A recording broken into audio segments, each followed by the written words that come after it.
Walaupun banyak waktu bersenang-senang kita terpotong sih. Iya. Seperti itu. Waktu untuk ketika orang lain merasakan malam minggu, sindak malam minggu itu seperti apa, kalau kita tidak ada. Kalau kita tuh sibuk Diskusi aja. Setiap hari konsultasi, diskusi. Salam boros. Baik, selamat ketemu kembali. Hari ini kita kedatangan seorang kakak, seorang abang. Kalau saya panggil dia ini saya punya mentor ya, guru yang punya sepak terjang yang hiasi dunia gerakan di Yogyakarta. Abang Romatus Lalung, biasa kami panggil Bang Baros. Selamat datang Bang Baros. Selamat Natal dan selamat tahun baru. Selamat Natal dan tahun baru. Semoga tahun ini membawa berkat untuk kita semuanya. Amin. Puji Tuhan. Baik, mungkin kita lebih bernostalgia tentang masa lalu kita, terutama tentang di dunia gerakan ya, dunia gerakan. Mungkin saya pikir teman-teman banyak yang pasti ingin tahu tentang apa itu dunia organisasi sih. Mungkin abang punya perjalanan panjang di organisasi, terutama organisasi gerakan. Itu mungkin menceritakan sedikit tentang bagaimana perjalanan abang sampai detik ini, dan ketika flashback kembali melihat perjalanan panjang itu, dan apakah abang menyesal dengan itu atau tidak? Wah, ini pertanyaannya ini membutuhkan jawaban yang buah si malakama sih. Karena kadang-kadang kita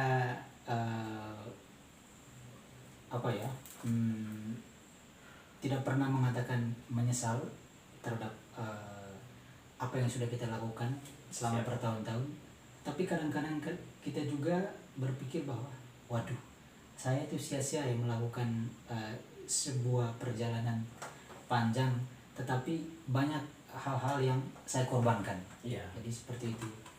Misalnya ketika kita aktif di organisasi gerakan, banyak waktu-waktu misalnya untuk bersenang-senang, kita lupakan.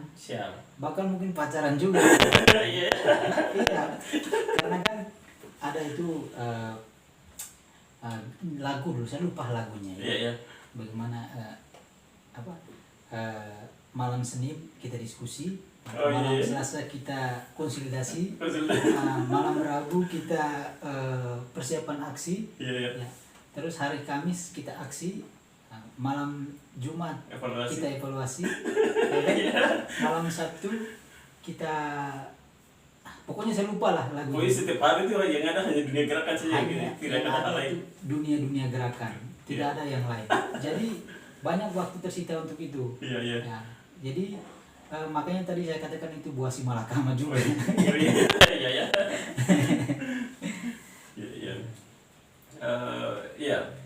Kira-kira abang sejak kapan sih bergabung di organisasi? Ya, ini kalau soal organisasi sendiri kan itu kan sudah lama ya. Secara pribadi kita kan saya sendiri aktif di organisasi itu kan banyak sih. Misalnya kan kalau dulu kan waktu kita masih SMA mungkin di SMP biasanya kita kan latihan bela diri, kan itu termasuk organisasi juga. Sepakat. Terus SMA juga, terus waktu SMA pernah di OSIS, tapi waktu kelas 3 sih. Di OSIS cuma ya pengikut aja di OSIS, anggota apa gitu. Terus waktu kuliah sebenarnya yang saya merasakan benar-benar organisasi waktu kuliah. Jujur ya, dulu saya tuh orangnya yang pemalu, terus tidak berani berbicara di depan umum. Terus tapi walaupun seperti itu saya punya keinginan besar untuk belajar. Dan memang yang namanya belajar itu kita tidak pernah putus. Kita seumur hidup itu kita harus belajar.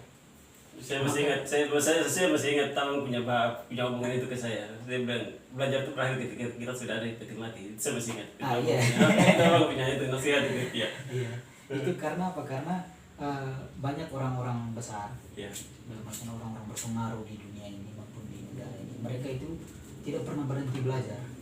Karena untuk mengupgrade kita setiap hari itu adalah kita harus tetap belajar dimanapun. dan dengan siapapun itu kita harus belajar. Makanya kan waktu kuliah itu saya tertarik sekali untuk belajar berorganisasi. Pertama itu di kampus ketika diajak oleh senior saya ikut-ikut saja. Waktu itu kan cuma followers. Tetapi yang paling dasar saya ikut organisasi selama di Jogja itu di Organda. Pertama di Organda, kami punya organisasi daerah di Jogja itu, saya ikut di situ dan saya kaget ketika pas pemilihan ketua di komunitas kami itu saya terpilih sebagai ketua. Iya, saya kan merasa waduh saya ini banyak kekurangan, kok tiba-tiba dipilih jadi ketua gitu.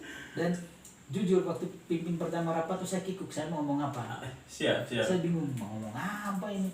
Waduh, pertama kali saya ditunjuk sebagai ketua di antara mahasiswa dengan berbagai kampus kan. Walaupun tingkatnya cuma Organda, tapi saya kikuk betul waktu itu. Gugup, saya ngomong aja gugup. Serius itu awalnya. Lama-kelamaan terbiasa, ketika sudah terbiasa memimpin rapat, seiring berjalannya waktu itu akan terbentuk sendiri kita. Dan hal yang paling banyak dapat pelajaran itu selain dari organisasi gerakan itu di Organda. Oke, singkat cerita setelah saya belajar di Organda, akhirnya saya masuk di kampus, organisasi kampus waktu itu himpunan mahasiswa jurusan. Nah, terus HMJ ya. Nah terus setelah itu masuk di organisasi kepanitiaan, pernah ketua juga di kampus. Terus di kepanitiaan tapi ya. Terus pengurus BEM.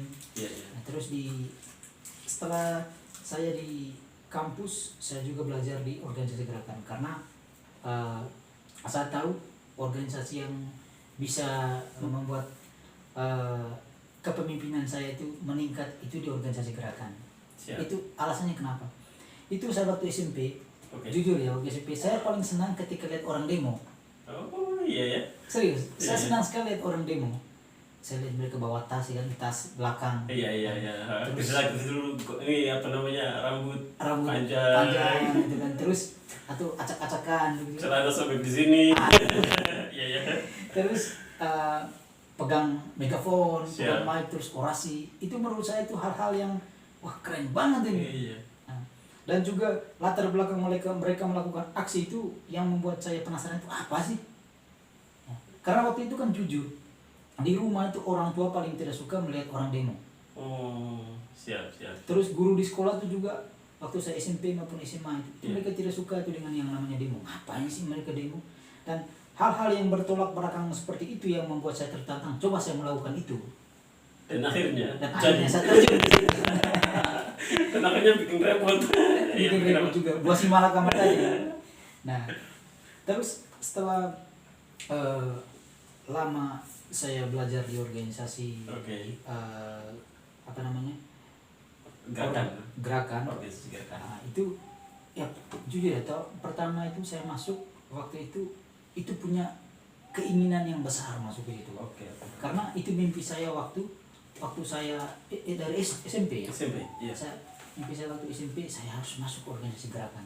Gitu. Dan yang saya baca waktu pernah saya baca koran itu namanya ya PMKRI. PMKRI ini apa? Saya tertarik sekali. Waktu SMP. Akhirnya sampai di sini saya cari-cari PMKRI, saya tanya-tanya teman dan saya menemukan organisasi PMKRI dari teman saya juga. Ya akhirnya saya dibawa masuk dan di sana saya belajar dari bawah. Seperti itu. Jadi sebenarnya keren loh di organisasi. Keren. Kenapa? Karena kepenasaran saya tadi itu sudah tercapai gitu. Waduh, ternyata keren banget loh ketika kita ikut demo gitu. Serius. Terus kita orasi, terus keren banget loh ketika kita demo apa sih masalahnya, kita diskusi, konsolidasi, menerima pandangan yang berbeda dari berbagai organisasi maupun individu. Di situ, waduh, saya tertarik ya di sini. Kenapa saya dulu di rumah atau di sekolah mendengar bahwa wah jangan demo, jangan ikut organisasi gerakan, mereka tuh hanya banyak ngomong. Tapi ketika kita menggeluti ternyata luar biasa di sini. Keren serius. Luar biasa. Walaupun banyak waktu bersenang-senang kita terpotong sih. Iya, iya. Seperti itu. Waktu untuk ketika orang lain merasakan apa malam minggu, sindak malam minggu itu seperti apa, kalau kita enggak ada. Kalau kita tuh sibuk Diskusi aja. Setiap hari konsultasi, diskusi. Iya. Tapi itu saya itu jujur ya, saya itu lebih banyak mulai suka membaca itu. Itu ketika masuk organisasi gerakan. Iya. Ya, itu saya mengenal yang namanya Pramudi Anantatur. Ternyata Pramudi Anantatur ini seorang sastrawan besar Indonesia gitu. Luar biasa. Terus tentang pahlawan kita ternyata ada Tan Malaka juga. Ada Tan Malaka. Itu saya kenal waktu saya ikut organisasi gerakan. Jadi mereka ini sebagai apa ya, punya semangat ya, walaupun ragam mereka sudah mati, tapi semangat mereka itu yang api semangat yang mereka perjuangkan itu tetap ada lewat tulisan-tulisan mereka. Siap. Terus saya sampai dulu jujur ya, saya melihat foto Che Guevara itu saya cuma lihat Che Guevara rambut panjang dengan topinya yang keren itu kan. Siapa sih ini? Tapi ketika saya baca, ternyata dia ini pemimpin revolusi besar dari Kuba. Oh iya, dia orang asal Argentina misalnya. Terus meninggal di Bolivia. Luar biasa, heroisme banget gitu kan. Karena awalnya cuma lihat siapa sih dia nih? Tapi ketika masuk organisasi, ternyata dia seperti ini. Jadi ketika dengar omongan teman-teman yang lain tentang Che Guevara, tentang ya tokoh-tokoh revolusi besar, artinya membuat kita tertarik untuk cari tahu ini siapa sih? Ini siapa sih? Akhirnya kenal ya? Kenal dia, makanya kan ada bukunya yang terkenal itu tentang motorcycle diary. Itu yang membuat saya, dia ini dari Argentina terus melakukan perjalanan. Dia kan seorang dokter nih. Melakukan perjalanan ke seluruh negara Amerika Latin. Dan dia tergugah dengan keadaan seperti itu. Dan saya bilang, ternyata dia nih seorang yang selain sebagai seorang yang pemikir besar, dia juga mengalami keadaan itu secara langsung dan menggugah hati nuraninya untuk bergerak gitu. Karena jujur kita cuma lihat foto doang gitu. Siapa nih? Tapi ketika kita mengikuti gerakan, kita kenal dia siapa. Maka Soekarno sekalipun, dulu kan yang saya kenal itu kan sampai SMA, Soekarno adalah seorang presiden, bapak proklamator. Hanya sebatas itu. Hanya sebatas itu. Totalnya dia seorang pemimpin besar dunia. Kenapa? Dia bisa menjadi salah satu yang menciptakan yang namanya gerakan non-blok. Waktu itu kan kita tahu bahwa gerakan itu cuma dua, Amerika dengan Uni Soviet. Blok Barat dan Blok Timur. Ternyata Soekarno ini punya gerakan kuat yang menyatukan negara-negara terjajah. Asia Afrika. Luar biasa. Terus dengan bukunya itu di bawah bendera revolusi. Itu, ternyata yang buku yang menuliskan tentang Soekarno. Ternyata. Jadi foto yang sebenarnya yang hanya terlihat gambar, akhirnya kita tahu bahwa foto ini semacam hidup begitu kan, ada roh di balik itu, ada roh yang yang ada di balik itu roh tentang perjuangan mereka. Akhirnya membuat kita juga tergugah ya. Jadi itu yang saya dapat ketika saya masuk organisasi gerakan. Terus yang berikutnya tadi rasa takut saya, rasa malu saya tadi itu sudah tidak perlahan hilang gitu. Karena apa? Karena kita dilatih sebenarnya di organisasi gerakan itu. Yang pertama mungkin lebih ke bagaimana kita latih untuk memimpin diskusi dengan membawa materi. Kita diajarkan untuk bagaimana menjadi moderator, notulensi. Hal kecil sih, tapi itu sangat berpengaruh buat kita. Dan juga kita di sini dilatih untuk public speaking. Misalnya kamu ngobrol di atas mimbar deh, kamu coba. Terus bahkan pernah saya dulu ya waktu memimpin penerimaan anggota baru pertama di organisasi. Waktu ketua bukan? Belum, masih anggota biasa. Itu saya ditunjuk sebagai dirjen. Dirjen ya, Lagu Indonesia Raya. Waduh, itu ragam 4x4 kalau tidak salah. Betul. Pas di tengahnya itu saya berubah 3x4. 2x4 salah kan? Langsung teman kita Glenn masih ingat. Ketawa. Saya kata dengan bukan itu saya juniornya saya. Akhirnya mereka masih anggota waktu itu. kami kan panitia pelaksana. Waduh itu langsung heboh itu apa namanya sidang kehormatan itu. Dirjennya salah. Tapi dari situ saya belajar gitu. Padahal kita tidak tahu kalau organisasi itu ya mengajarkan orang itu harus berani membuat salah, gitu ya. Oh, iya. Berani membuat salah. Kita pertama itu kan sebenarnya organisasi gerakan itu lebih mengajarkan kita soal kepemimpinan. Ya. Kepemimpinan dan perjuangan. Itu. Dua itu sih yang saya rasakan di sana. Ya. Dengan masuk organisasi gerakan ya, itu membuat saya itu tambah pede gitu. Siap. Yang sebelumnya tadi saya kasih tahu seperti apa saya, Yeah. tapi dengan masuk organisasi kan gerakan saya tambah pede, jaringan lebih banyak lagi. Siap. Nah, tidak malu ketemu orang. Oke. Itu yang saya dapatkan. Siap. Seperti itu. Dan saya juga pasti tahu bahwa Bung Pasko juga pasti banyak mendapatkan Iya, pelajaran. pasti. Jadi begitu sahabat kece. Jadi ini ya, kita sudah dengar tadi perjalanan panjang. Jadi biasanya teman-teman tanya soal apakah organisasi itu baik atau memberikan hal yang positif untuk kita atau tidak. Dan tadi kita sudah dengar sendiri bahwa organisasi itu mengajarkan banyak hal yang tidak pernah diajarkan di tempat lain. Seperti tadi bagaimana memimpin rapat, memimpin atau menjadi moderator, menjadi penulis, itu hal kecil-kecil yang tidak bisa kita belajar di tempat lain. Begitu. Jadi tadi di opening tadi saya sudah sampaikan ini saya punya guru. Jadi ya tidak salah. Ya selama ini saya sharing tentang organisasi, tapi saya pikir itu belum apa-apa. Hari ini kita dengar secara langsung. Ini saya punya abang. Jadi dia sharing tentang bagaimana perjalanan panjang dia di organisasi, dan yang tadi dia sampaikan ya itulah yang dia nasihat untuk kita, dan kita terus fight terus di organisasi sampai detik yang ada. Walaupun perjalanan panjang, banyak hal yang kita korbankan, saya pikir kita tidak menyesal ya. Tidak menyesal. Ya. Justru kita makin percaya diri ya. Percaya diri dan bersyukur. Bersyukur. Ya, itu yang penting. Dan tadi kalau Bung Pasko bilang saya adalah gurunya, kalau menurut saya itu dia juga guru saya. Iya. Kita Karena saling belajar. prinsip kami itu sebenarnya sama-sama belajar. Siap. Karena kan awal tadi saya katakan bahwa namanya kita sebagai manusia, Siap. itu jangan pernah berhenti untuk belajar. Belajar. Di mana saja dan dengan siapa Dengan saja. siapa saja. Nah, itu ya. Bahkan dengan orang yang mungkin ya secara pribadi menyakiti kita itu dapat pelajaran dari sana. Itu yang paling penting sih dari saya. Luar biasa ya. Dengan orang yang bisa menyakiti, berarti mereka istilahnya kita ambil sisi positifnya ya. Sisi positif. Jadi berarti dia menguji mental kita. Apakah Iya. kita berdiri tegak dengan apa yang kita katakan, walaupun ya berani berbeda istilahnya. Berani berbeda. Iya.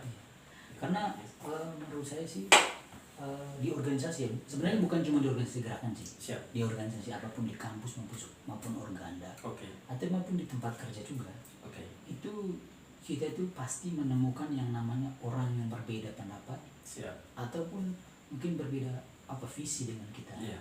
Dan karakter juga. Iya. Nah di situ kita itu dituntut, Siap. mau tidak mau kita dituntut bagaimana untuk menyesuaikan diri. Yang pertama soal perbedaan pendapat. Kita sebagai seorang manusia yang bersosial, Oke. itu harus terima dengan yang namanya kritikan. Bagaimanapun kita harus terima, karena itu realitas sosial kehidupan kita. Siap. Terus kita juga harus menerima dengan orang yang berbeda karakter. Oke. Ya, kadang-kadang mungkin ada orang yang punya karakter pendiam, Iya. cuma diam kita tanya diam. Yang se-ekstrim itu. Tapi kadang-kadang ketika misalnya orang pendiam nih, ketika kita tanya bagaimana menurut Saudara. saudara tentang permasalahan tadi, oh ya begitulah, kan ada yang dia oh ya mungkin karakternya seperti itu. Iya. Ada juga yang mungkin karakternya belak-belakan. Iya. Jadi organisasi kan banyak. Iya. Ya. Tapi bagi saya sih kita harus penting menyesuaikan diri aja. Iya, iya. Bagaimana punya lingkungan sosial seperti itu. Di organisasi juga, lebih khusus di organisasi organisasi kampus maupun organisasi eksternal kampus yang namanya organisasi gerakan di luar, juga di organisasi daerah. Yeah. Kita itu lebih banyak terlibat dalam perbedaan pandangan ya. Siap. Banyak sekali itu. Jangan pernah kita baper ya dengan hal Iya. itu. Misalnya ketika kita buat forum begitu kan, Siap. terus ada yang mengkritik ya, itu menurut saya hal wajar sih. Dan namanya lawan debat itu adalah teman berpikir sebenarnya. Siap. Ya. Ini pendewasaan. Menurut saya organisasi itu membuat kita lebih berdewasa. Dewasa. Gitu. Ya. Jangan sampai misalnya ketika kita beda pendapat ini terus kita baper dan musuhan. Iya. Mungkin awalnya iya itu biasa ya. Manusiawi. Tapi lama-lama kita terbiasa. Harus menerima ya. Harus menerima. Ya namanya kita orang berpendidikan ya harus Ya. mau tidak mau kita harus bisa memahami itu. Ya. Jangan sampai nanti ketika kita terjun ke masyarakat, kita berbeda pendapat di masyarakat terus kita bawa perasaan gitu. Iya. Musuhan itu nggak boleh. Kita sebagai kaum intelektual yang pernah bersekolah itu kan menunjukkan yang baik Iya. di masyarakat gitu. Siap. Jadi ya itu ya. Ya selain di organisasi, selain aktivitas diskusi-diskusi, saya pikir abang pasti ya sering-sering membaca, punya apa namanya, kebiasaan membaca itu pasti ada ya. Itu Iya, dulu waktu saya aktif di organisasi ya, di organisasi gerakan lebih khusus, itu sering sekali membaca. Tapi sekarang mungkin jarang membaca buku, tapi kalau membaca berita sering. ya. Ya, berita tentang bagaimana perkembangan isu Indonesia saat ini, Siap. baik isu politik, mungkin perkembangan ekonomi, Siap. ya, apalagi kan pandemi ini, Iya, kan, iya. itu kan kita sering baca, Harus mengerti terus. harus mengupdate terus, dan Iya. juga perkembangan infotainment, saya juga suka Iya. baca. Keren. Ya kan kita kan nonton podcast artis itu kan, ini kan saat ini juga kita kan buat podcast nih. Iya. Ya kan kita harus melihat, oh ini artis ini misalnya dia lebih cenderung membahas tentang ini. Isu apa? Isu apa. Ada juga mungkin artis yang membahas isu tentang harta kekayaan. Iya. Ada Banyak artis- justru banyak Banyak. gitu. Ada artis yang membahas tentang isu ekonomi, politik, ada juga kan misalnya Ada. Deddy Corbuzier itu keren tuh. Iya. Dia kan segala macam isu dia Diangkat ya. angkat, itu keren itu kalau menurut saya. Terus ada yang mungkin lebih membahas isu yang tukang julid itu loh. Dia cuma menceritakan nama orang. Oh. Ada juga yang Ada. juga podcast ceritanya sih tentang kehidupan pribadi itu. Iya. Julid orang juga di situ. Iya. Tapi Oh, nggak apa-apa ya, namanya dunia Entertain. entertaining seperti itu. Iya. Nah, jadi ya apa ya, banyak juga membaca ataupun menonton Iya, hal seperti itu. iya. Penting buat kita. Tapi jangan lupa untuk tetap baca buku, walaupun sekarang agak lama sih, mungkin tidak terlalu baca buku sampai habis karena memang sibuk dengan dunia pekerjaan juga. Kerjaan, iya, sepakat. Karena ya saya masih ingat itu awal-awal saya masuk itu apa punya buku-buku banyak yang saya angkat itu. Iya. Iya. Saya juga lupa itu buku. Jadi ya saya banyak belajar, banyak membaca gitu. Minat membaca saya awalnya saya sering tidur di abang punya kos saya. Jadi Iya. artinya selain tadi ya, aktivitas untuk diskusi, untuk apa namanya konsolidasi dan sebagainya, tapi yang paling penting itu soal nutrisi intelektual, itu soal membaca itu penting. Benar. Jadi ya saya pikir ya sampai sejauh ini pasti punya banyak referensi, dan saya merasa sudah di apa investasi ya, sudah investasi di sini, tinggal kesempatannya kapan untuk itu semuanya diimplementasikan. Cuma kesempatan saja yang belum. Ya kalau menurut saya sih Atau sudah ada. kesempatan atas apa yang kita baca itu kan itu tidak lari jauh dari kehidupan kita. Kehidupan sehari-hari. Oh. Lebih ke situ. Siap. Kalau mungkin yang untuk yang lebih besarnya kan kita tidak tahu ya. Mengabdi ke masyarakat. Tapi kalau untuk yang hal yang lebih kecil itu bagaimana tentang kehidupan perilaku kita. Perilaku. Setiap hari itu yang paling penting ya menurut saya, yang hal paling mendasar. Sepakat. Jadi kan kita membaca itu tidak seharusnya kita untuk membuat gerakan terus kita buat revolusi. Tidak juga. Tapi kan kita membaca itu untuk membentuk pandangan kita, sikap kita, bagaimana kita menghadapi kehidupan sosial ya. Iya. Setiap hari. Siap. Kurang lebih seperti itu sih kalau soal bagaimana kita membaca. Dan menurut saya penting sekali membaca. Penting sekali karena itu supaya kita mengenal dunia. Ya. Supaya kita juga jangan gagap terhadap perkembangan. Siap. Jadi karena kan kalau kita membaca itu kan membuat kita selain mengenal dunia juga menambah wawasan ya. Ya. Itu membuat kita juga bisa mengambil sikap ya, ketika terjadi Permasalahan, bagaimana kita bersikap dari hal-hal yang kita baca itu juga. Siap. Itu kurang lebih ya, membaca adalah hal yang sangat sangat dibutuhkan, mau tidak mau harus dibutuhkan, karena kita khawatir juga di Indonesia ini ada beberapa literasi kemarin bahwa Indonesia, beberapa berita ya, bahwa literasi orang Indonesia itu sangat minim sekali. Ya. Dirilis dari organisasi apa tuh? IMF atau apa? Dari UNESCO kalau tidak salah. UNESCO. Itu kita tuh rendah sekali. Ke-6 paling bawah. Ke-6, iya. Ke-6 paling bawah. Kalau tidak salah itu. Terus itu ada juga itu apa benar atau salah, tapi saya baca ya beberapa waktu lalu bahwa satu orang Indonesia yang membaca itu berbanding dengan 1.000 orang gitu. Iya. Jadi itu sedikit sekali gitu. Jadi kan makanya kan ketika kita tidak banyak membaca itu kan banyak sekali diarahkan oleh opini-opini orang gitu. Jadi gampang digerakkan. Kita tidak bisa misalnya ketika ada orang membuat pernyataan, kita tidak mencerna dulu, langsung ikut aja, itu bahaya. Mungkin konflik-konflik di Indonesia mungkin ya terjadi karena mungkin itu juga ya, mungkin karena preferensi yang kurang. Ya. Referensi yang kurang itu penting banget, referensi.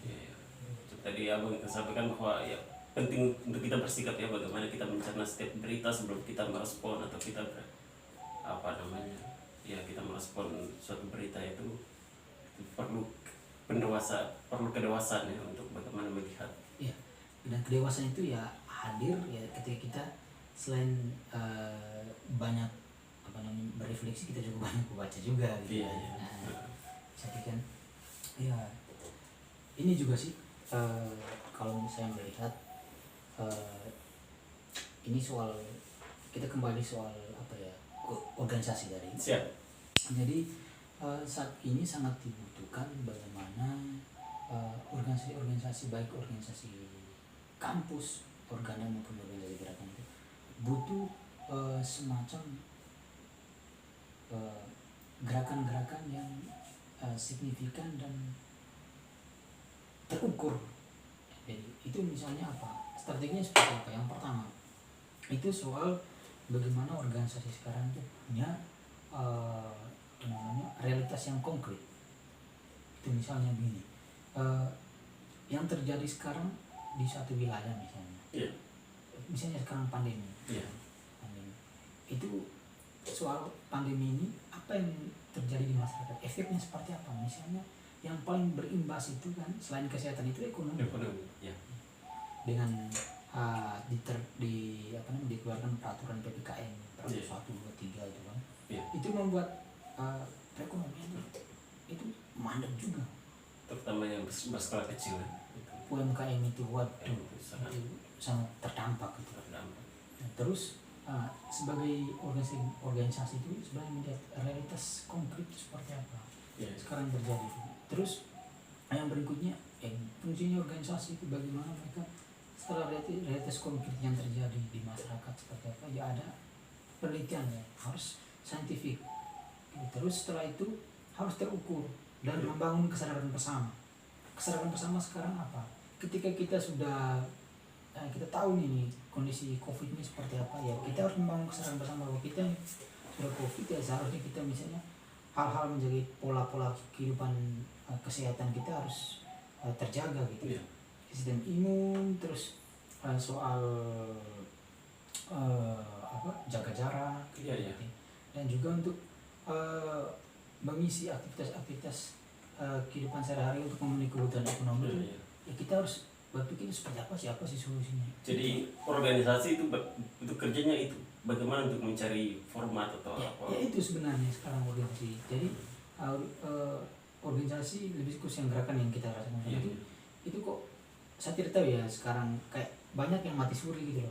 Kenapa tidak hadir ketika terjadinya pandemi krisis katakan sekarang. krisis Itu kan saya melihat ada sih mungkin beberapa organisasi ya, saya kurang ini ya, misalnya kurang terlalu jauh mengupdate soal itu, soal bagaimana kerja-kerja organisasi gerakan sekarang. Tapi menurut saya itu penting sekali itu untuk bisa keterlibatan organisasi, karena kan visinya lebih ke perjuangan bagi masyarakat kan. Jadi bagaimana itu organisasi-organisasi bergerak untuk sama-sama bergandengan tangan untuk menghadapi ini gitu. Sepakat.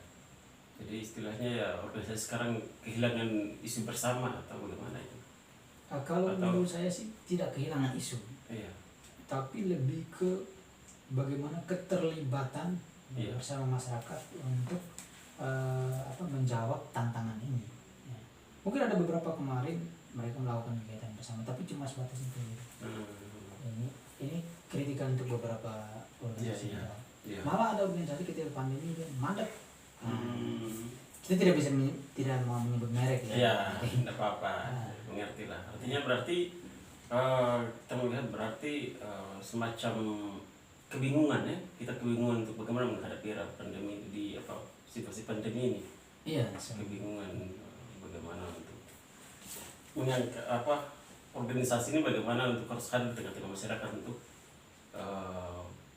sama-sama atau mungkin ya berdiri bersama dengan masyarakat untuk menghadapi era pandemi, memungkinkan persoalan ekonomi atau bagaimana ya. Organisasi kita tahu pasti tidak punya, bukan organisasi profit ya, kita tidak punya uang. Tapi ya saya pikir intelektual kita punya. Itu paling penting ya, organisasi hadir di situ bagaimana untuk mencari format atau apa untuk itu. Kalau saya kan organisasi gerakan kerjanya tidak lari jauh dari situ. Bukan organisasi profit, tapi mereka bisa bergerak, ya kan? Bergerak untuk